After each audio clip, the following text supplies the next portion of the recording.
Welcome to the very first set of the Revit project tutorials. Now, if you went through the preliminary tutorials, you would have gained a basic understanding of the Revit interface and some simple building processes. Now, these project tutorials will take you step by step through surfacing your site and eventually constructing a simple building for that site. Now, before we start, we'll just quickly recap through some of the tools that you went through in the preliminary tutorials. So let's first set up a new project.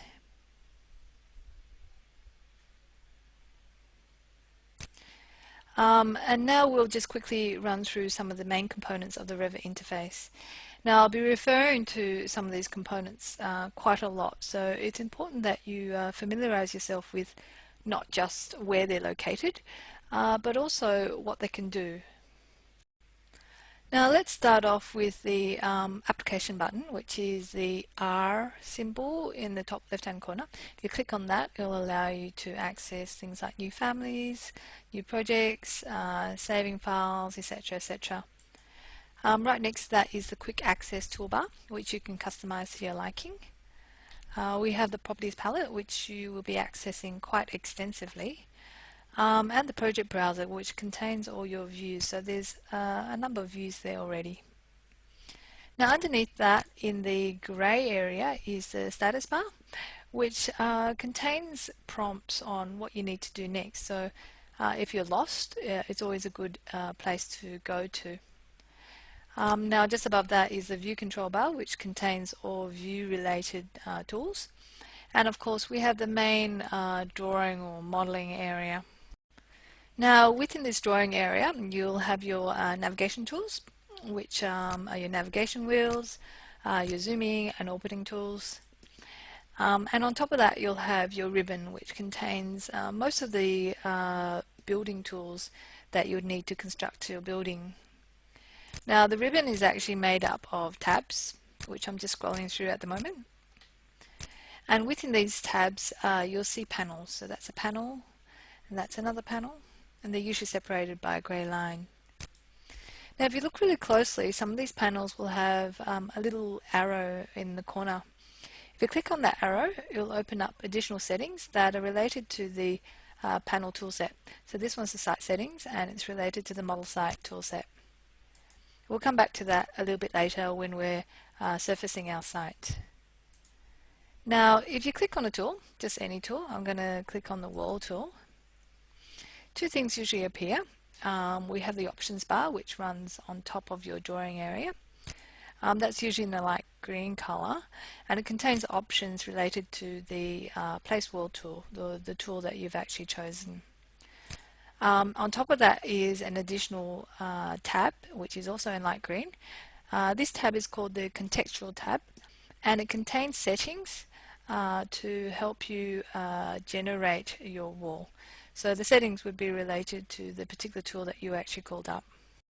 Now, just for an example, in the place wall tab, you can see a panel called draw. And within this draw panel, there would be a number of methods that you can use to draw your wall. So I can draw my wall in a straight line, like so. I can choose a rectangle, and so on. So you can experiment with some of these methods. Now, I can also modify them on the fly. So let's scroll in and choose that wall. Every time I choose a element, the contextual tab will pop up as well, which allows me to modify things dynamically. So I'm just going to select that wall, and I'm going to use the offset button to offset that wall. So you can see that dotted line appearing. That indicates where the new wall will actually lie. Now, that's actually offsetting by 1000 millimeters or a meter, as I can see there. So I can actually change that now to 500, and you can see I can actually create some in between. Change that to 2 meters, etc. Okay, so let's get rid of all of this. I'm just going to delete all that.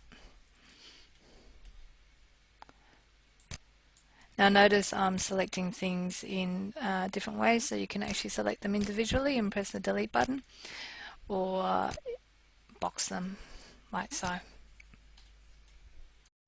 Now, one of the most important things that you need to note about Revit is the relationships that it sets up with building elements.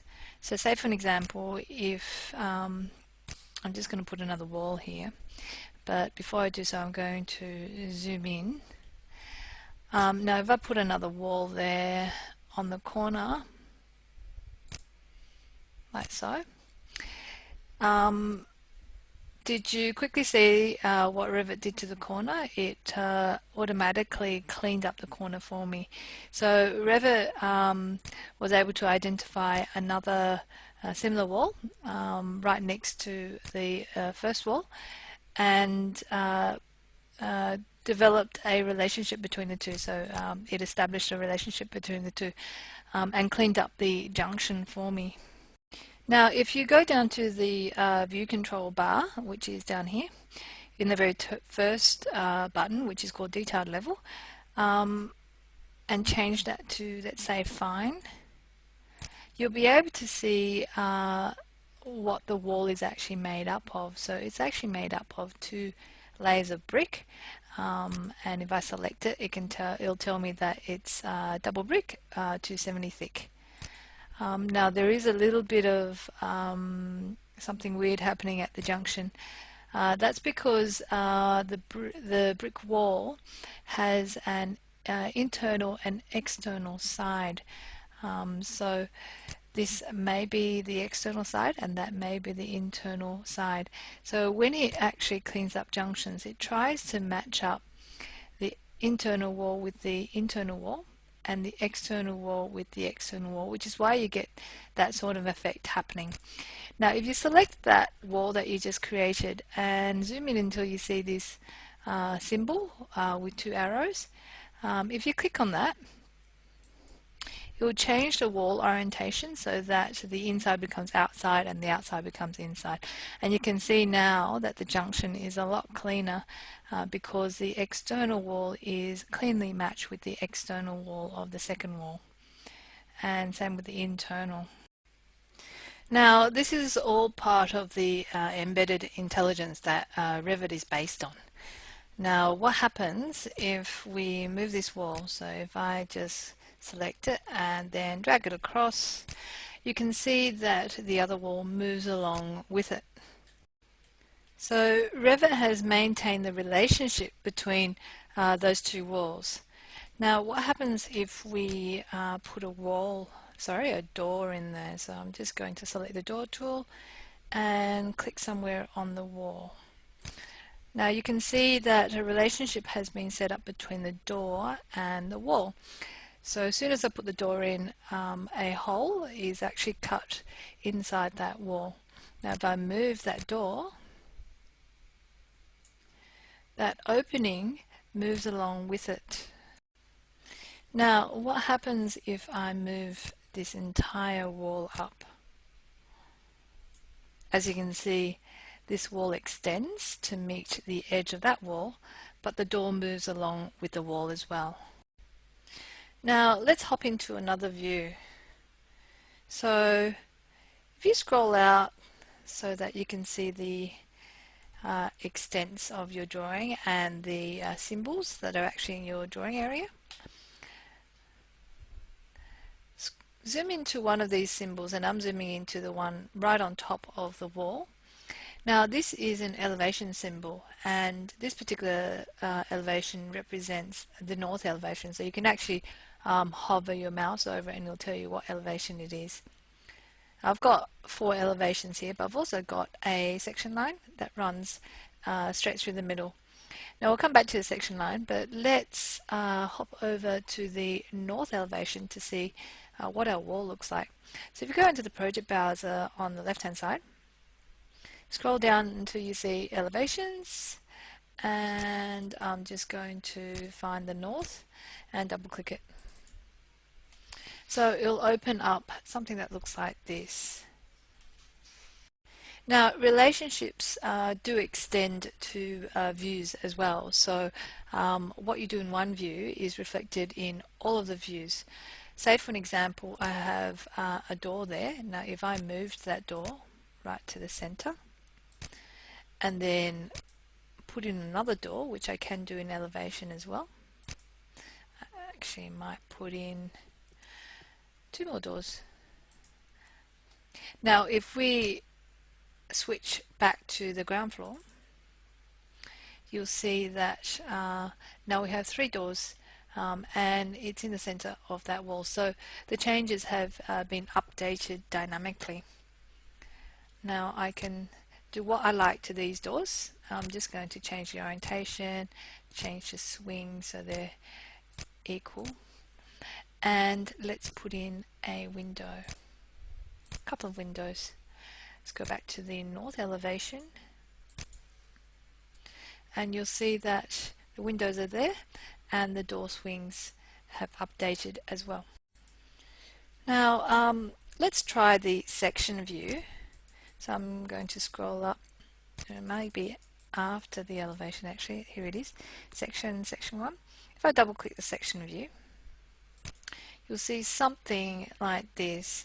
Now this box around the drawing is actually a viewing box. I can actually extend that so I can see more of the building. Now this section view is actually not cutting straight through the walls, so it's actually not a section, it's more like an elevation. And I can tell because if I go to the side wall, I'm not seeing a section of that wall, I'm just seeing the edge of that wall. Now if we go back to the floor plan, you can see very clearly that there's a section line, it's not cutting through that wall at all. But I can move it. So if I select it and drag it so that the section line clearly cuts through the wall, let's go back into the section drawing. It should be updated. So now it's grey. Now if I change the coarse level to fine, so I can actually see the components of that wall, I can see the 2 brick skins. In other words, I'm now cutting through that wall.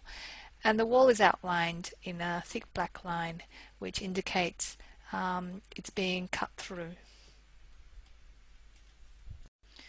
Now you can see this in 3D as well. So if you go to the View tab, 3D View, it'll show your model in 3D. Now I'm orbiting using a shortcut, which is the Shift button on the keyboard and the middle button on the mouse. Now once you've actually selected the 3D view, it should appear in the project browser as well. So here it is, 3D views. Expand that, and that's your 3D view. So you can double click that anytime and go back to the 3D view. Now up in the top right hand corner you'll see a picture of a cube. That's called the view compass, and you can orbit around your model using this view compass. So you can actually select corners, sides or faces to see a particular view.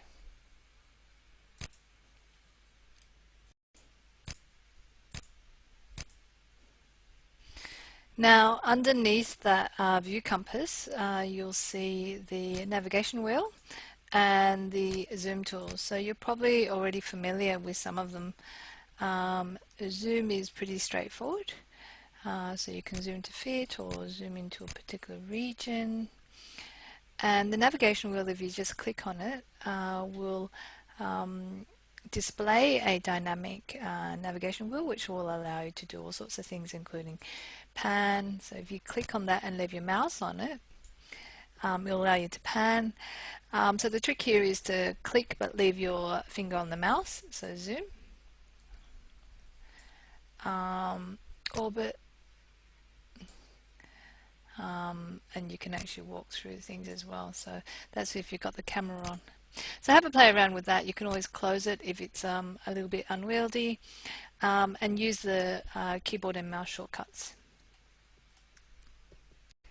Now, a few other things that you might want to keep note of, there would be the view control tools. So we've already had a look at the detailed level, which allows you to increase the level of detail so you can see things like materials and structure. Right next to it are visual styles, which allows you to control the visual representation of your building. So if I select something like a wireframe, you can see that it's removed all the shading, and back to shading, which gives me a shaded representation of the material. And if you go to realistic,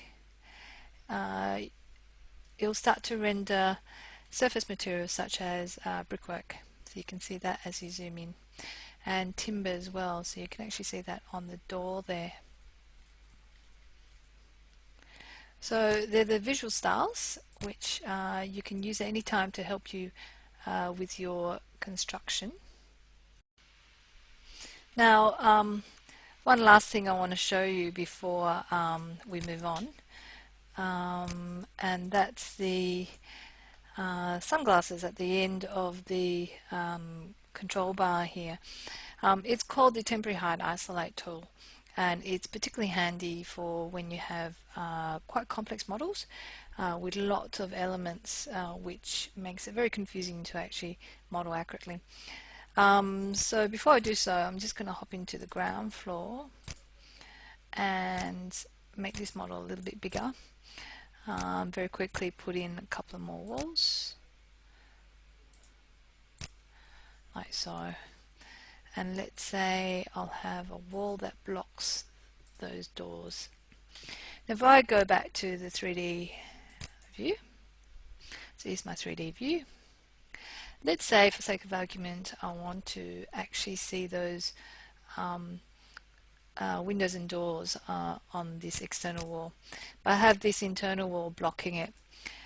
So what I can do is just hide that by selecting it, going into the sunglasses and selecting hide element, and that will hide the element. Now this bright blue line around your window area indicates that you've got elements that are hidden or isolated. So it just reminds you that there are things that are hidden. Now inside the same tool, you'll see the isolate tool as well, which allows you to just isolate a particular element. In other words, it makes everything else hidden except for the element that you selected.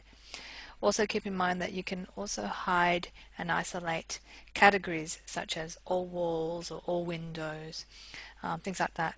Now the reset temporary hide isolate will reset everything, so it will just show everything that has been hidden or isolated.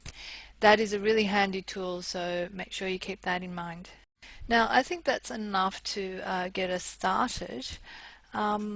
Let's create a new project. So if you haven't saved this yet, you might want to save it. Otherwise, if you don't need it, don't save it. Let's start a new project. So the R new project. Now make sure that your template, and if you select the click on the arrow until you go to the end of that, make sure your template is actually the Australian template. So it's called default AUSENU. Now if you don't have that, you need to browse for it. Here it is here. Make sure that you've selected the Australian template and load it, and then press OK. So here's our new project. We're now ready to import our site survey and surface that site survey into a topo surface. So the next project tutorials, project tutorial 1B, will take you through the steps of surfacing a topo surface. Make sure you have downloaded the site survey in preparation for that.